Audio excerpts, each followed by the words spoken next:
j'aurais pas la réponse.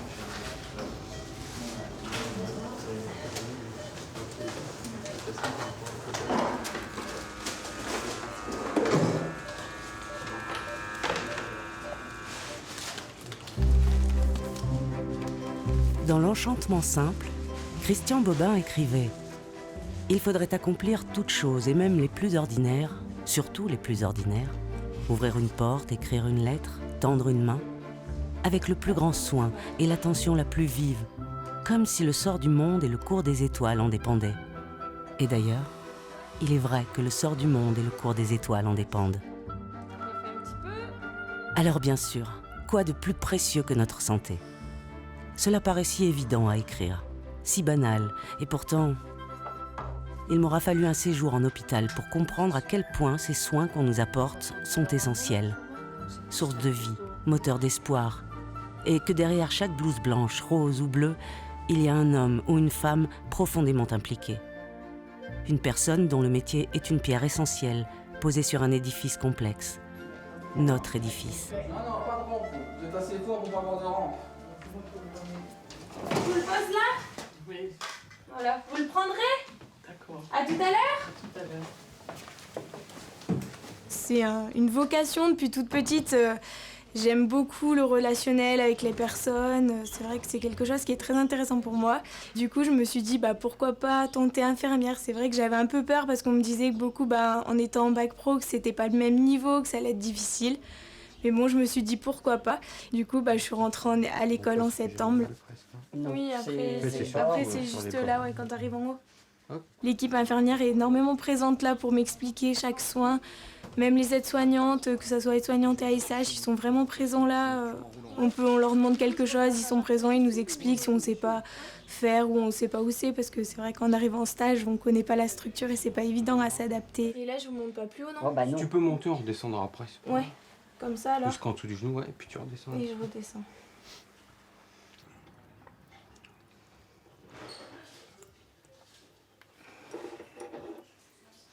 Il y en a de l'eau. Vous en voulez plus ? Non, c'est... Il faut... Maintenant, il faut le boire ? Oui. Allez-y, je vous aide ?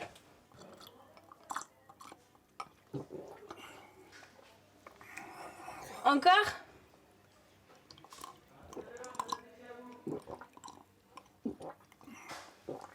C'est bon ? C'est passé ? Ah non, il est là encore. Il veut pas y aller celui-là ? Non. Ce que j'ai vraiment aimé, c'est qu'il y a certaines personnes qui nous transmettent un savoir-faire et un savoir-vivre aussi, parce qu'on apprend beaucoup avec eux par rapport à leurs expériences, par rapport à leur vécu, et quand ils nous transmettent ça, je trouve que c'est très important. Et moi, j'aime beaucoup apprendre des autres et pouvoir me construire dessus, et on évolue. Moi, je trouve que j'évolue grâce à ça. Merci, la scène. Allez, à tout à l'heure. Et on est dans cette gamine là qui a été prise. Mais c'est qu'elles sont petites. Vous avez bien mangé, Madame Bonhomme. Et puis la veille, on peut avoir faim. Je vous le fais pas dire. Je vous promets à votre tour une bonne collation. Merci. C'est promis. La chaleur, elle vient de votre voix, de votre regard, mais du toucher. C'est un métier de toucher et il faut pas craindre le contact. Donc, le petit coup de pouce nécessaire, voilà, c'est donner la main, c'est rassurer, c'est enchaîner sur des petits mots doux et puis vous êtes là aussi pour apaiser les tourments, on va dire. Mais ouais, c'est une sorte de don de soi. Moi, c'est ça que j'aime bien dans ce métier, c'est le don de soi. J'associe un peu le service à une ruche. On est les petites abeilles et c'est vrai que ça bourdonne toute la journée et le soir, ça s'apaise. Et je pense que là, c'est le bloc qui appelle. Allô ? Oui, Madame Benoît, elle est prête. À tout de suite. Allez, bon courage. Vous allez voir, vous serez vite endormis. On se donne la peine, mais en même temps, vous avez toujours un retour. C'est jamais à fond creux, en fait. On se révèle à soi-même. Ça vous donne la niaque, en fait. Chacun a sa tâche à accomplir, avec sa propre exigence, sa propre application. Et les rôles de tous s'entrecroisent, se répondent, se complètent ou se questionnent quelquefois. Tout est important, de la plus grande intervention jusqu'aux petits détails. Un lit bien fait, une oreille attentive, un sourire. Le chemin qui mène vers la guérison ou l'acceptation d'un état est si délicat. Demain, on essaiera. Demain, pour la douche. Demain ou jeudi. Pourquoi? Ah, mais on transpire. Votre voisin, vous voyez, il dit que ça fait du bien. Les sale. Ah non, Non. c'est pas pour ça qu'on vous le dit. C'est pour votre confort, pour être bien. Attention. Ah oui. Je vous mets vos cannes Ah. de l'autre côté aussi. Pourquoi? Tout compte, le faciès du patient compte beaucoup pour savoir s'il est douloureux ou pas. On essaie de réagir aux situations assez rapidement, voir comment on peut aider les patients. Justement, monsieur de l'autre fois, il voulait nous dire quelque chose, c'était très difficile à comprendre, mais il faut prendre son temps. Essayer de prendre le temps, mais des moments, c'est pas toujours évident. On va faire un petit slalom. Bonjour monsieur, Qu'est-ce que vous dites, monsieur Ipuna? vous allez bien? Ça va?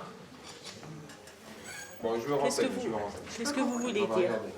Qu'est-ce que vous voulez nous dire?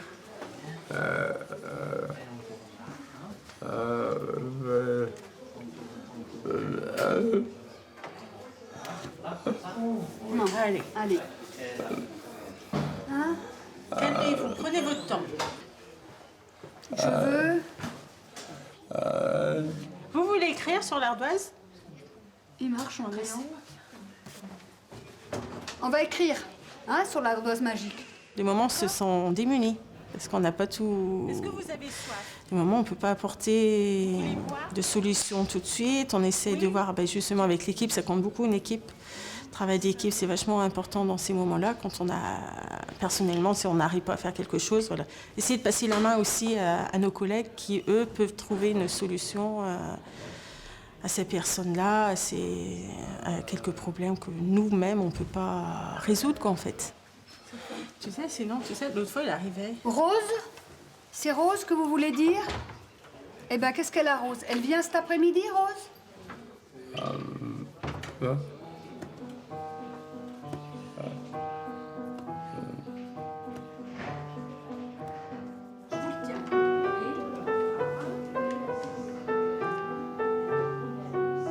D'un lieu à un autre, d'un service à un autre, je rencontre la même attention envers les patients. Et c'est une belle porte d'entrée vers l'humain que me proposent tous ces travailleurs de la santé. Une porte qu'ils entr'ouvrent au fil du temps, avec leurs connaissances, leur expérience, mais aussi leurs doutes, leurs fatigues, leurs faiblesses, leur volonté, avec tout ce qui les rend à mes yeux tellement humains et dignes.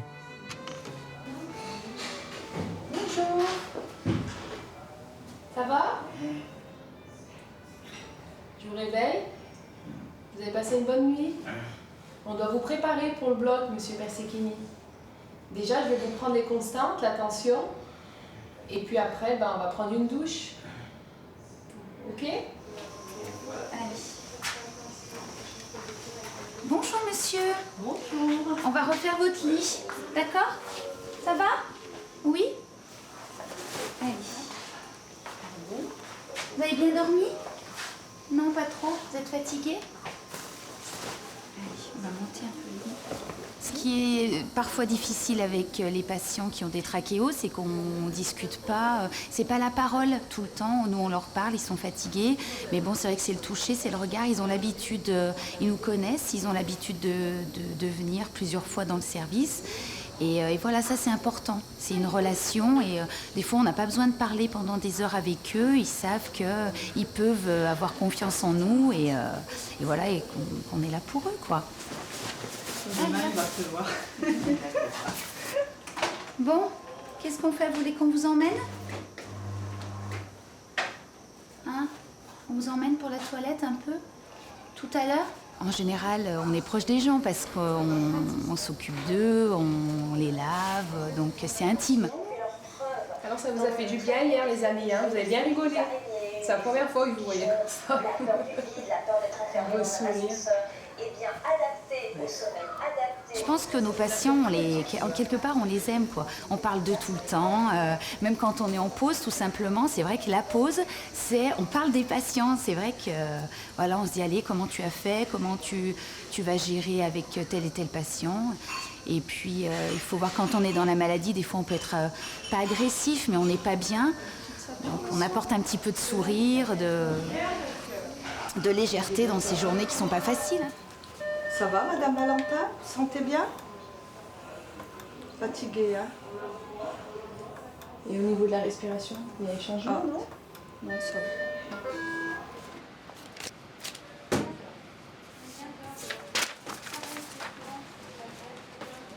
Il y a plein de choses que j'aime dans mon travail, même si oui, des fois c'est difficile. Hein. Des fois on a beaucoup de travail, il y a des fois pas mal de pression, on a pas mal de responsabilités aussi. Il faut qu'on soit quand même très consciencieux, très concentré. Là, je serre trop, c'est bon. Me monter assez haut, comme ça permet de bien le bloquer. Voilà. Des fois on a des patients qui sont difficiles, des situations. Ce qui est difficile aussi, je trouve, des fois, quand il y a beaucoup de travail, c'est de ne pas pouvoir, justement, prendre le temps avec les patients. Parce que des fois, il y en a qui ont besoin qu'on prenne du temps. Il y a des patients qui vont vouloir discuter avec nous pendant 10-15 minutes. Mais des fois, le matin, on ne peut pas, quoi. Et ça, je trouve ça quand même assez difficile de devoir sortir et pas pouvoir répondre à la demande du patient qui a besoin de temps avec nous ou de discussion. Parce que des fois, les patients nous disent des choses à nous, mais quand les médecins passent, on va leur dire non, ça va. Comment ça va? Toute l'équipe, en fait, on a besoin d'avoir une communication tous ensemble parce que... C'est une bonne nouvelle? C'est pareil, les aides-soignantes, elles sont quand même peut-être des fois même encore plus proches que nous. Et du coup, elles nous transmettent beaucoup aussi à nous, infirmiers, et puis même aux médecins. Hein.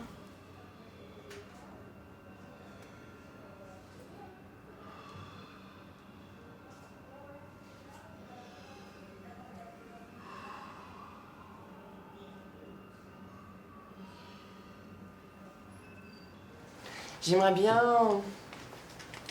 rester combien de temps, tu crois? 3 semaines. Il faut qu'on jette un coup d'œil pendant qu'il est hospitalisé. Et moi, il faudrait que je le revoie dans pas trop longtemps, hein, parce qu'il est fragile. Les équipes marades médicales sont des équipes qui sont présentes 24 heures sur 24 avec des postes. Donc vous avez les équipes du matin, vous avez les équipes du soir et les équipes de nuit. Donc avec des temps de chevauchement où il y a une transmission de beaucoup d'informations concernant les projets de soins de patients. Moi, ma présence étant à la fois le matin et à la fois l'après-midi, du coup je fais le lien avec l'ensemble des équipes. Il vient de chez lui. Oui. Il est greffé. Il sera greffé le 12 juillet. Le 12, hein? Oui, c'est sa femme qui lui donne 12 juillet. Il est suivi par qui? Finalement, la prise en soin des patients, elle n'est pas que centrée sur les problèmes médicaux. On recueille tout un tas de données quand un patient entre à l'hôpital. Au-delà effectivement de la raison d'hospitalisation, on va s'intéresser à son environnement, en fait. Comment on organise également le retour? Est-ce qu'on a des problématiques simplement au domicile qui font que ça va être compliqué pour le patient, qu'il va falloir qu'on l'aide? En tous les cas, en France, on a encore cette chance. C'est de plus en plus compliqué, il faut le reconnaître, mais on a encore cette chance d'être un peu très complet dans la prise en charge. En tous les cas, on tente. Mais il va falloir consolider tout ça. D'accord? Vous revenez nous voir sans déambulateur? J'espère. J'espère. Au revoir. Au revoir, madame. Merci. En fait, quel que soit notre niveau d'études, nos choix de métier ou nos possibilités, on est tous embarqués dans une même aventure, éternellement renouvelée. Me confiait un jour un jeune ambulancier. Ces mots tout simples me reviennent en mémoire avec une évidence bouleversante. Chacun apporte sa pierre à l'édifice. Mais sans respect de la notion même de l'édifice fragile qu'est notre santé, tout pourrait disparaître. En réponse à ces menaces, dont ils sont conscients, les travailleurs de la santé réagissent, solidaires. Bonjour monsieur, c'est pour le nettoyage de votre chambre. On a tous besoin les uns des autres. Hein. Quand on est médecin, on est content de voir que les aides-soignantes prennent bien soin des patients le matin, qui sont bien lavés, bien habillés, bien aidés.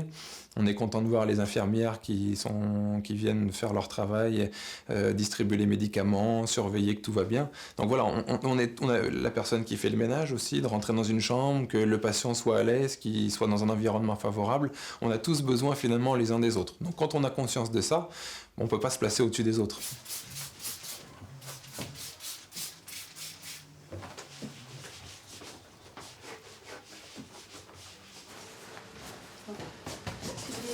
Donc si on ne met pas le prix au milieu, ça ne va pas le faire.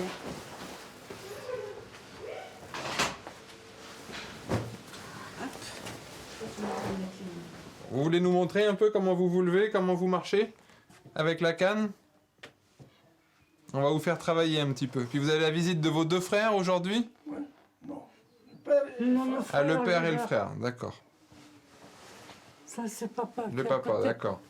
Un médecin dans un secteur d'hospitalisation, c'est un médecin qui va prendre soin d'un patient dans un moment déterminé de sa vie. C'est pas un suivi au long cours comme un médecin de cabinet, c'est un médecin qui va s'immerger dans la vie du patient. Dès qu'il va rentrer, on va se renseigner sur ce qui s'est passé, ce qui lui est arrivé, ce qu'il a eu comme antécédent, pourquoi il est arrivé ici finalement. Allez-y, avancez un petit peu, que je regarde comment vous vous débrouillez. On sent que c'est pas encore parfait, mais ça va.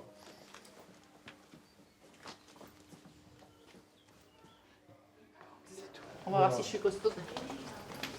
Bueno, déchire. Ah si, vous avez bien déjeuné, c'est bon. J'ai bien déjeuné, c'est bon. La première qualité, enfin la première façon de bien prendre en charge, c'est déjà d'écouter.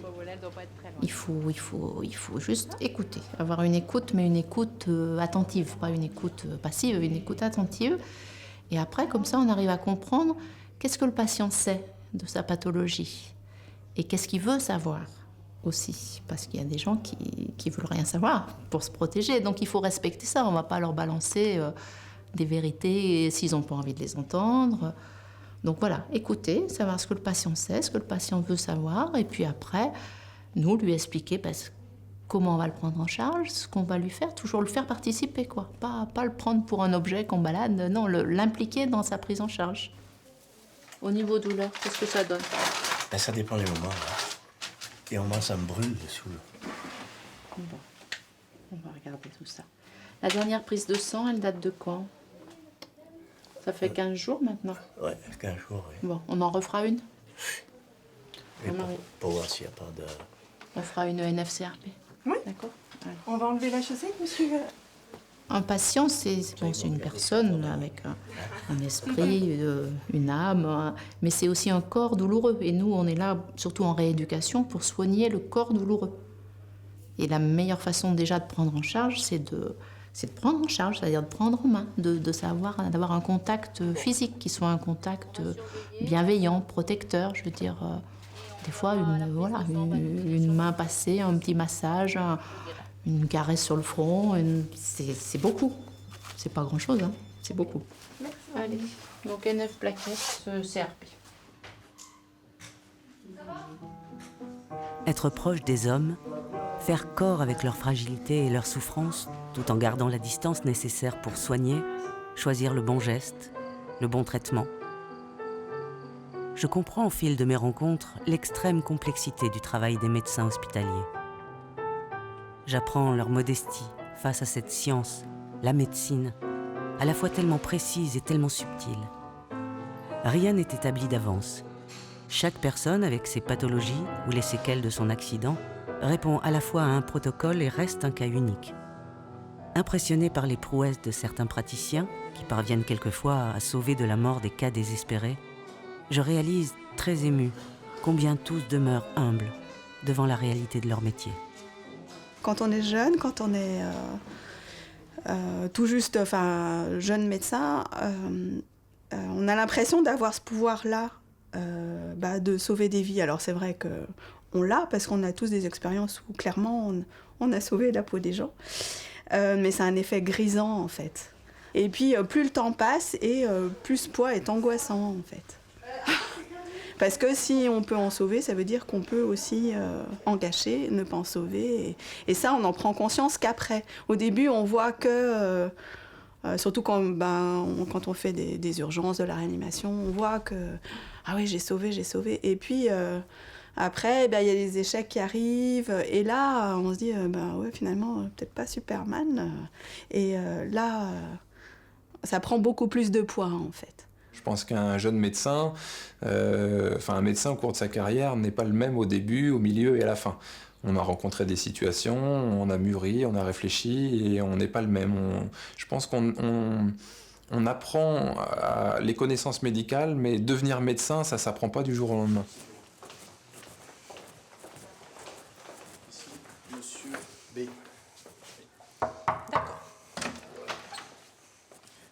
Bonsoir monsieur. Il y a beaucoup qui se passe par la transmission. Moi, je crois vraiment au compagnonnage et avec la multiplication du nombre d'internes, c'est en train de se perdre. Il y a tellement d'internes qu'on n'arrive pas à s'occuper d'un seul interne du matin au soir et toute l'année. Et ça, c'est un peu dommage parce qu'il n'y a qu'en ayant quelqu'un tout le temps à côté de soi qu'on peut lui transmettre tout. C'est-à-dire lui transmettre le geste chirurgical, mais aussi les choses à dire en consultation, la manière de réagir, la manière d'être, la manière de faire. Enfin, toutes ces choses qui ne s'apprennent pas. C'est-à-dire qu'on peut apprendre une technique chirurgicale. Dans un livre, on peut apprendre un singe à faire de la chirurgie. Il n'y a rien de compliqué au final dans la chirurgie. Mais on ne peut pas apprendre à un singe à réfléchir et à raisonner. Voilà. Et ça s'apprend pas, ça se transmet. Et c'est par imbibition presque. C'est-à-dire que c'est pas en étant dans la salle d'à côté qu'on peut savoir ce qui se passe et comment on réagit face à une situation d'urgence ou même juste une situation intellectuelle d'urgence de réflexion. Il faut être à côté, il faut voir, il faut profiter, il faut tout écouter pour arriver à en apprendre un petit peu. Parfait. Bon, on verra avec Monsieur Seguin. Apparemment, la sortie, ça sera pas demain, mais après-demain. Le temps qu'on organise un peu tous les anticoagulants comme il faut. Ouais, le docteur Seguin est passé me voir. D'accord, c'est ce qu'il vous a dit. Donc, pas de sortie demain. Oui, ça arrive d'avoir le doute, tant sur une indication chirurgicale que sur une urgence. Qu'est-ce que je fais? Je l'opère pas, j'attends.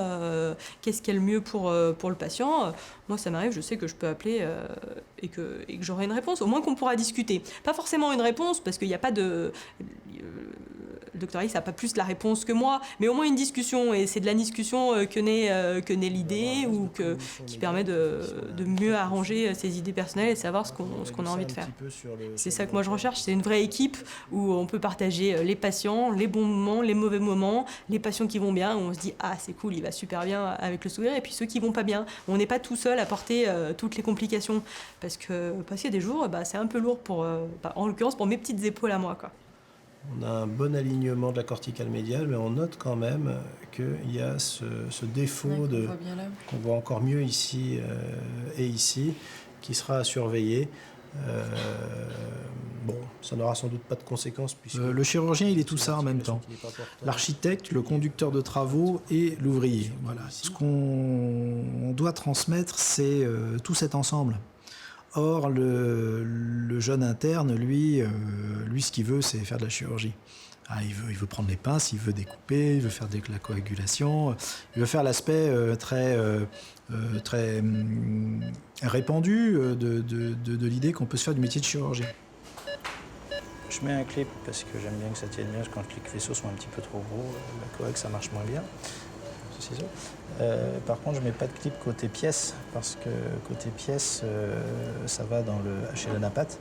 Et l'anapathe, il a des tas de petits instruments coupants et précis qui vont se casser. Hein. Le microtome n'aime pas le clip. Pince à clip. Ouais. C'est comme pour construire une maison, mettre des parpaings et puis étaler le ciment, c'est bien, d'accord, mais c'est pas tout. La chirurgie, ça s'apprend beaucoup en consultation. En consultation, de dire alors quelles sont les options thérapeutiques, la discussion d'amont. Moi, un interne apprend, à mon avis, plus encore sur sa vie de chirurgien en étant en consultation avec moi qu'au bloc. Alors si en plus il peut être à la consultation et puis voir l'intervention, ça c'est encore mieux. Mais c'est un savoir-être qui doit se transmettre. Il paraît que la douche buccale, c'est comme ça que ça s'appelle du soir, c'est bien passé. Est-ce que c'est vrai? Vous avez été gentil avec vous? On enlèvera le fil demain si la nuit s'est bien passée. Cette nuit, dormez bien, un peu la tête surélevée, sûr que tout se passe bien. Non, compliqué ce soir. Ça va être compliqué ce soir? Je vais en profiter. Vous allez en profiter pour bien dormir? Moi aussi. Bon. On va commencer à discuter d'un retour à la maison, d'un retour en convalescence, d'un retour où? Bien. À la maison? Le rapport au patient, en fait, il est compliqué et on n'y est pas préparé. Et en fait, c'est le parcours personnel et la maturité qu'on acquiert qui permet de mieux le gérer. Mais moi, je dirais, pendant plusieurs années, moi, j'avais beaucoup de mal à prendre du recul dans mon rapport avec les patients. Et j'étais toujours assez affectée de ce qui leur arrivait, à la fois quand il arrivait des choses, des décès, des choses difficiles à vivre, des mauvaises nouvelles à donner, mais aussi j'étais complètement impliquée quand il y avait des choses qui allaient mieux. Et finalement, j'étais assez vulnérable.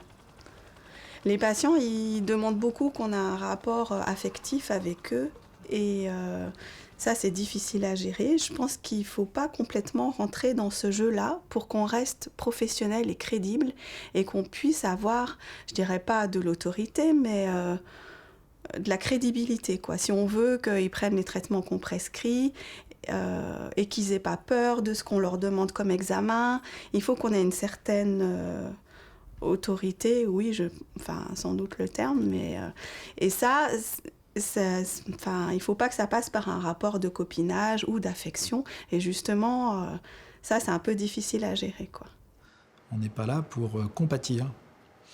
Ce qui est une grosse limite à cette relation humaine. Parce que on s'attache à nos patients aussi. Vraiment, beaucoup. On y injecte beaucoup de nous-mêmes. Les patients, on y pense, on est capable de redire plusieurs années après « Ah, tu te souviens de monsieur machin, il avait ça ». Il y a des patients qui marquent, il y a des patients qu'on n'oublie pas, qui restent avec nous, qu'ils aillent bien ou qu'ils aillent pas bien, qu'ils amènent une histoire gaie ou qu'ils amènent une histoire triste. Il y en a qui marquent et au final, on les emmène toujours un petit peu partout avec nous. Puis parfois le soir, on se dit « Tiens, monsieur Truc, je l'opère la semaine prochaine, qu'est-ce que je vais faire? Est-ce qu'il faudrait que je fasse différemment de ce que j'avais prévu ? Il faudrait peut-être que j'en discute avec un tel pour savoir comment est-ce qu'on va pouvoir faire. » Donc c'est un peu tout le temps. Alors, je sais qu'il y en a qui arrivent bien à faire la part des choses. Je sais que moi, j'y arrive pas. Ça m'arrive de me réveiller en sursaut la nuit en me disant « Tiens, j'ai oublié de regarder le scanner de monsieur machin qu'il a passé la semaine dernière. » Voilà. Tu nous dis quand on peut y aller. Oui, je continue à monter. Ouais.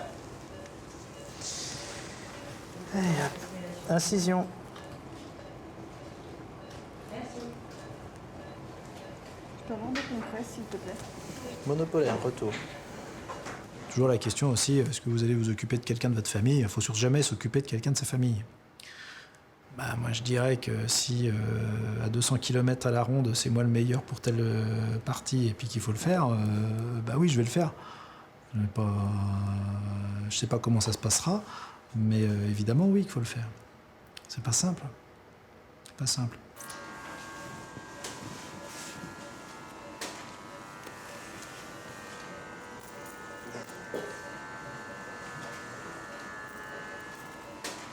La médecine allopathique, la médecine moderne, entre guillemets, c'est quelque chose de violent. C'est violent avec de la chimie, c'est violent avec de la biochimie, c'est violent avec de l'électricité, avec du bistouri, c'est de la violence. Voilà. C'est un acte fort qui nécessite qu'en face, il y ait une acceptation. C'est un acte consenti. Cet acte fort, ça peut être délicat de le proposer parce qu'il faut être très présomptueux quelque part quand même pour dire à un papa ou une maman écoutez, votre enfant, il faut l'opérer, il faut lui faire ci, ça, voilà, machin. Ça, je pense que ça va bien se passer. Je pense qu'il vaut mieux le faire parce que sinon, ce sera moins bien. Faites-moi confiance. Je ne sais pas s'il y a un seul chirurgien qui est réellement très à l'aise, à moins d'avoir complètement perdu les pédales, en faisant la proposition thérapeutique. fois que ça marche quand on dit un air de remontée, qui remonte tout seul. Et puis, c'est aussi délicat, la chirurgie, quand ça se passe pas bien. Quand ça se passe pas bien, c'est pas simple. C'est pas toujours simple. C'est pas simple pour le patient, qui lui le vit dans sa chair. Et ça, c'est un poids. On se dit que quelque part, là ça n'a pas été, mais je vais pas baisser les bras, quoi. Je vais pas arrêter, parce que il vaut mieux que je continue plutôt que j'arrête. Parce que si moi je dis je lâche l'affaire, c'est fini. Au premier échec, on s'arrête. Le patient d'après qui aurait eu besoin de nous, on n'est pas là pour le soigner.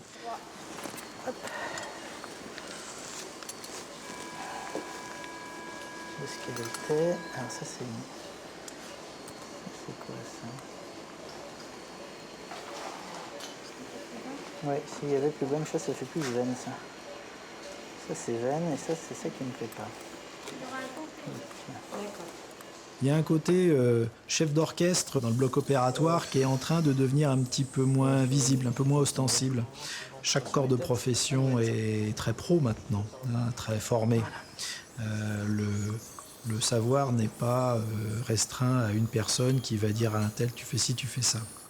Chacun est pro et chacun a des domaines qui dépassent un petit peu les compétences de l'autre. Voilà.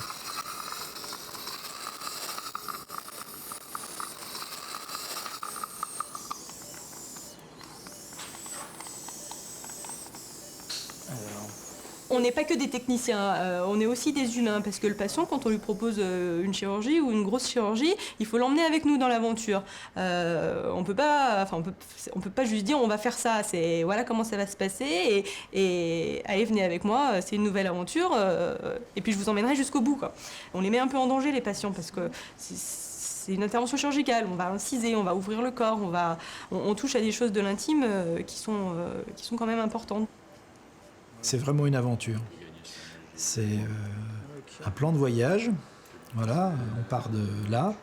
Je veux vous emmener là. Voilà. Maintenant, il y aura peut-être des tempêtes. Et c'est vous qui allez assumer. Moi, je vous conseille et vous allez payer. Voilà. C'est pas simple. C'est pas simple. Faut bien le dire aux patients.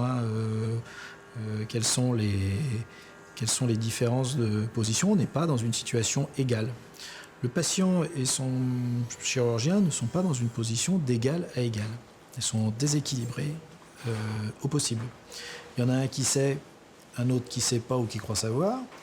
Il y en a un qui va faire en connaissance de ses moyens, et puis l'autre qui se dit « Oh, il va me faire un truc magique, ça va forcément bien se passer ». Avec cette pensée imaginaire que oh là là, ça va bien forcément bien se passer. Eh ben non, pas toujours. La situation, elle n'est pas du tout symétrique. Et on n'est pas tous les deux dans la même galère.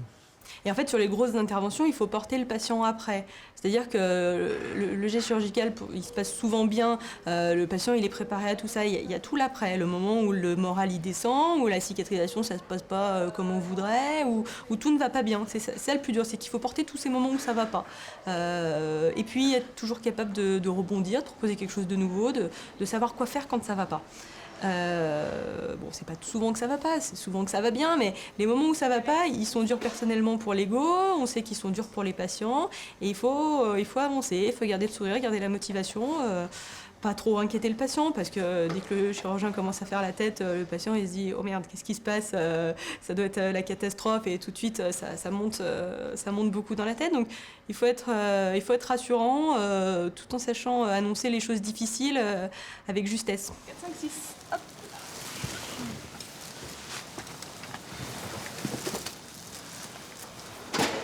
La justesse est sans doute le mot qui me parle le plus. Justesse des attitudes, des regards, des sentiments. Justesse de la distance entre l'empathie et l'objectif médical. La médecine sous toutes ses formes n'est décidément pas une ligne droite, toute tracée par une technique. Les gestes techniques ont leurs propres règles, des références indispensables bien sûr. Et puis, Tout autour, il y a l'homme qui soigne, avec son cœur, toujours. Quand on va à l'hôpital, on sait qu'il y a une infirmière, qu'il y a des aides-soignantes, qu'il y a des médecins. On ne sait pas forcément qu'il y a une esthéticienne. Voilà. Moi, j'interviens uniquement dans les services de cancérologie. Donc, c'est des patients qui traversent vraiment un combat, quoi. C'est fort ce qu'ils vivent. Et j'avais envie, voilà, de les accompagner, mais avec de la douceur.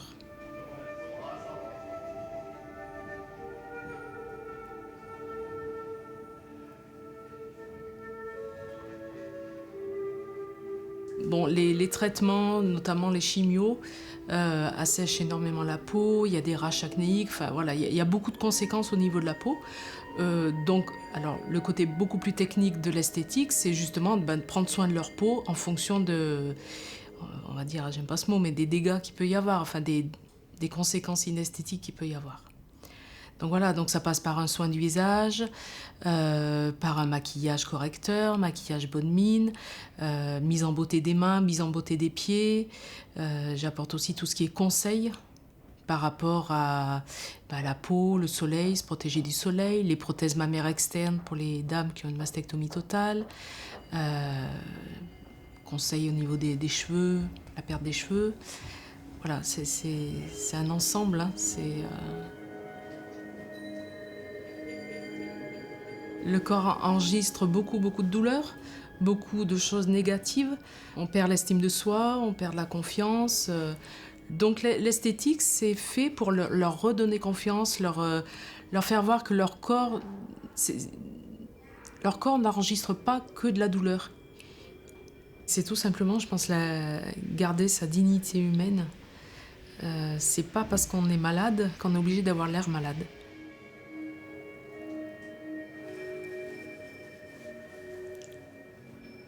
Je prends à peu près 3/4 d'heure, 1 heure par patient. Ils savent que je vais avoir le temps et que je vais prendre le temps de les écouter. Donc du coup, on me confie beaucoup de choses. Il y a ce que je leur apporte, mais il y a tout aussi ce que je reçois et c'est même fort. J'arrive pas à y mettre forcément des mots dessus parce que c'est des leçons de vie qu'ils me donnent. Beaucoup de ces travailleurs me parlent de ces leçons de vie. Cette force quelquefois insoupçonnée de l'être humain qui parvient à dépasser ses souffrances, ses peurs ou ses révoltes. Et puis, il y a ceux plus fragiles, inquiets ou désespérés. L'hôpital est avant tout un vivier d'humanité, où chaque personne compte, où chaque minute, même furtive, peut être bienveillante, essentielle, et demeurer à jamais gravée. Parcourant plus de 20 km par jour à travers les couloirs pour transporter différents patients, les brancardiers ont bien souvent accès à cette magie de la rencontre humaine. 14 268, c'est bien ça, M. Paulin? Allez, super, installez-vous doucement. Avancez les pieds. Allez, c'est super, un petit bracelet, vous l'avez du coup? C'est bon. Allez, nickel, on est tout bon. C'est un travail quand même qui demande beaucoup de mental, hein, je pense. Même brancardier, même si on les voit pendant 5 minutes, c'est 5 minutes, on les donne, ouais, ça leur fait du bien. Il y en a, ils sont contents de nous voir avant de descendre au bloc. Ça les rassure, comme ils savent qu'on va leur parler, ça va les déstresser.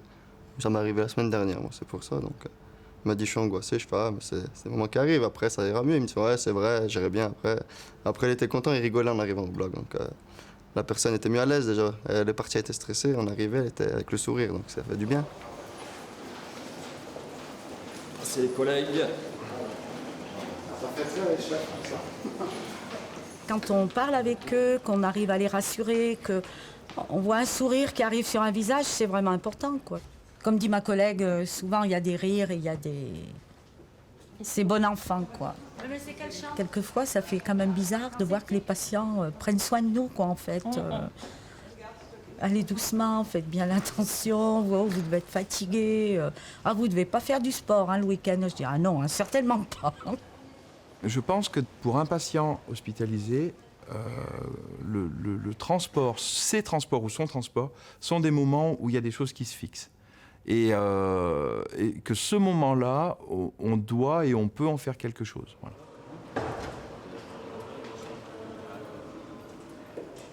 j'arrive, je vais rencontrer une personne, je suis un étranger pour lui.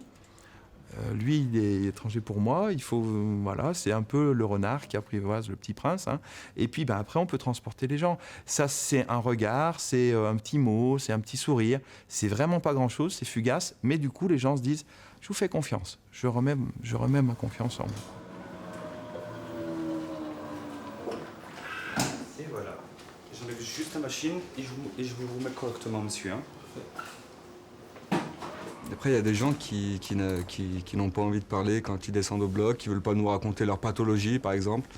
Parce que pour eux, ils ont un peu honte de cette pathologie. Après, c'est à nous aussi de les mettre en confiance tout le long du trajet. Donc pendant les 5 minutes avec eux, il faut qu'on soit là pour eux, quoi, en fait. Et essayer de les rassurer au maximum. Je vous laisse la petite sonnette remplie de joints ici. Merci. Et de toute façon, je préviens les infirmières comme quoi vous êtes arrivés. Hein. Très bien.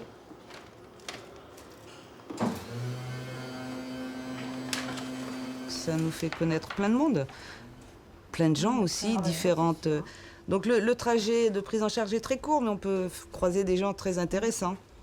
Et donc faire des découvertes, discuter de choses et d'autres. Je vous aide un petit peu pour aller sur le fauteuil? Vous marchez un petit peu? Oui. Oui? Allez, on est deux. Mon problème, si vous voulez, c'est mon genou droit. Ah, il y a une prothèse? Oui, il a une prothèse, je sais, mais il n'a pas de force. Alors, quand je me levais, comme là, il faut me tirer à droite. À gauche, ça suit bien, mais à droite, avec la poche. malheureusement, c'est pas... Non, Allez, on va vous aider. Vous voulez me donner un petit coup de main, ouais. Non, mais c'est pour tourner là-bas. Ça appuie un petit peu. Voilà. C'est pas pratique. Allez, on y va. 1, 2, hop, ça va. Le plus dur, c'est de décoller. Oui, une fois décollé. On est au cœur des métiers du soin, quoi. Pas de brancardier, pas de transport, l'hôpital s'arrête, quoi. Voilà. Et je prends souvent l'exemple de dire un brancardier qui marche 2 fois moins vite, si tous les brancardiers marchent 2 fois moins vite, on arrête le système, on le grippe en tout cas, quoi. Et c'est vrai que je me dis, voilà, on a cette... moi, je me suis souvent senti un peu dans le cœur de quelque chose. Voilà. Et je pense que le cœur de métier de brancardier est un véritable métier du soin, même si tout le monde ne le sait pas. Ou même ceux qui le font n'en ont pas conscience. Et c'est peut-être pour ça qu'ils le font aussi. Le jour où ils en auront conscience, ils auront envie d'aller ailleurs, peut-être.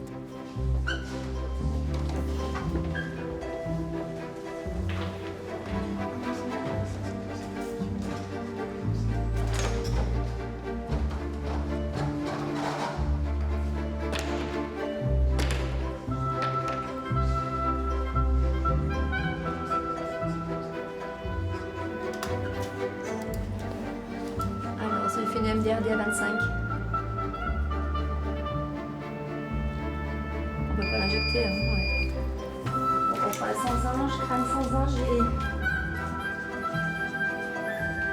Donc on maintient TLP moins et E moins. Allez, ça marche. Merci. Bonne soirée, au revoir.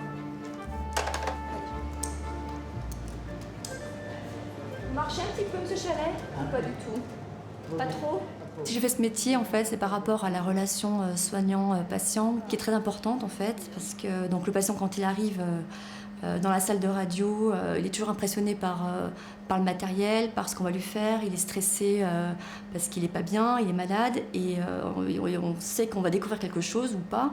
Et dans ce stress-là, la fonction du soignant est très importante. Peut-être un ou deux fois là. Allez, on tourne. On mettra les pieds de ce côté.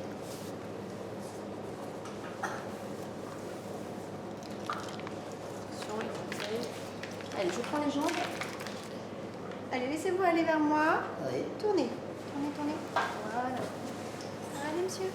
Les gens se confient énormément en fait. C'est vrai, quand ils sont sur le scan, on commence un petit peu à engager la conversation. On s'aperçoit que voilà, le temps de les piquer, on les installe sur la table, on a le temps de dire pas mal de choses. Et finalement, ils nous disent beaucoup de choses en fait, parce qu'ils ont besoin de dialogue et de dire des choses.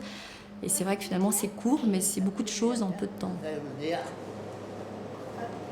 Scanner, vous avez déjà passé? Non, jamais. Jamais? J'ai pas fait un... On commence par le thorax. Sous l'éclair, après. D'accord, le PET scan. C'est un métier aussi où il y a beaucoup de techniques, donc c'est très intéressant parce que c'est hyper varié. On peut arriver à faire donc, des scanners, faire des radiologies, des radios-lits, on fait de la radiologie interventionnelle vasculaire, il y a du scanner interventionnel. Enfin, c'est un métier qui est hyper varié en fait, on peut faire plein de choses. Et du coup, il y a ce côté humain qui est très très important et ce côté technique qui nous plaît tous en fait. Voilà, vous écoutez simplement la machine et ça va bien se passer. Allez, on vous laisse. Il y a un lien qui se tisse entre le médecin et le manip radio et du coup, on travaille un petit peu, voilà, on travaille en équipe et c'est ce qui est plaisant aussi, quoi. On ne travaille pas avec une machine, simplement avec une machine, on est avec une équipe, quoi. C'est un travail d'équipe et c'est ce qui plaît, ce qui nous plaît tous, je pense, en tant que manip. Respirez de nouveau.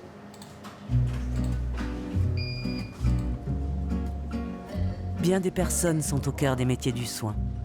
J'aimerais les filmer toutes, de la secrétaire d'accueil au jardinier qui entretient les plantes avec attention, en passant par ces personnes merveilleuses qui accompagnent les malades jusqu'à leur dernier souffle. De bâtiments anodins, ces grands hôpitaux ou cliniques me sont apparus avec une familiarité évidente, comme des lieux où le sens de nos vies peut se dévoiler encore, autrement. Des lieux où fourmilleront toujours de vraies valeurs humanistes. S'il n'y a qu'une chose qu'il faut retenir en tant que kiné, c'est qu'il faut aimer l'humain, c'est tout. Il faut vraiment aimer les gens. Et il y a une chose que je dis toujours, quand moi j'avais des stagiaires kinés, c'est quand on est fatigué, quand on n'a pas le goût, il n'y a qu'une seule chose qui peut vous motiver, c'est de vous dire « et si j'étais à sa place ?» Et bien des fois, ça vous dit « allez, j'ai pas le goût, il est lourd, c'est difficile, il faut le mettre debout, il faut forcer avec le dos. Et ben, je vais le faire quand même parce que si moi, j'étais à la place du patient, et ben, j'aimerais que le kiné qui me suive, il puisse faire ce que je fais avec lui. Ça va dégager un peu les poumons de bouger. Oui. Je pense que chaque cas est particulier. Il y a des gens qu'il faut un peu bousculer en disant maintenant, allez, hop, on y va. Hein. On arrête de se mettre à l'intérieur et de se dire que ça va pas. On redresse la tête, on y va. D'autres, il faut être beaucoup plus doux. Il faut prendre le temps, il faut les écouter. Pendant qu'on fait la kiné, il y a une partie aussi de mécanique et puis il y a une partie aussi d'écoute, de rigolade, parce que des fois on rigole aussi ici. Hein. On essaye de les booster de cette manière-là. Et ça marche, il faut rire, l'autre il faut être plus sérieux, le troisième il faut le pousser, le quatrième il faut être tout doux, mais le résultat normalement sur le long terme il est pas mal. Est-ce qu'on essaierait de faire un peu de vélo? On essaye de faire un peu de vélo. Jamais fait. C'est vrai? Il y a un début à tout. Hein. Allez, venez. L'envie de vivre, que vous ayez 20, 30, 40, j'ai eu des gens de 85 ans qui avaient plus envie de vivre que certains qui en avaient 40, malheureusement. Donc, le plus facile pour nous, c'est quand les gens ils ont envie. Quand ils ont envie, c'est un plaisir. Allez-y un peu. Allez-y, ça donne quoi? J'ai pas dit que ça allait être facile, hein, non plus. J'ai pas dit que ça allait être facile, hein. Allez-y. Tout doucement. Qu'est-ce que ça donne? Les prothèses, mon genou. Mais je sais. Il y en a plein qui font du vélo avec une prothèse, hein. Ça va ou c'est trop dur? Je pense qu'on devient bon avec l'expérience, en parlant avec les gens, malheureusement en faisant des erreurs, et puis ça, on corrige ça tout doucement. Des erreurs, on en fait tous, donc voilà, c'est pas plus compliqué que ça.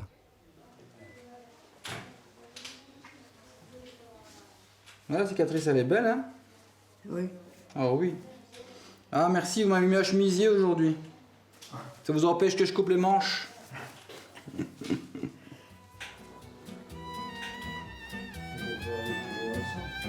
Ouais.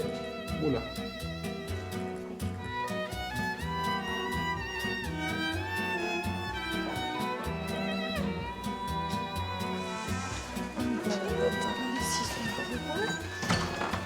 Tandis que la nuit s'installe sur la ville, la vie continue à l'hôpital. C'est l'heure où l'on apaise les tourments, où des mots viennent quelquefois se poser sur les silences. On se retrouve un peu enfant, surveillé ou dérangé dans son sommeil, convoité toujours. On se sent choyé, loin des siens, mais tellement loin aussi de toute solitude. Après mon séjour à l'hôpital, Le sentiment d'avoir fait un voyage, un périple étonnant à travers un monde à part, infiniment riche, si différent de notre quotidien et tout en même temps si proche de nos attentes, ne me quitta plus. Il s'y ajouta l'impression d'être un peu rentré, le temps de quelques jours, dans une grande famille.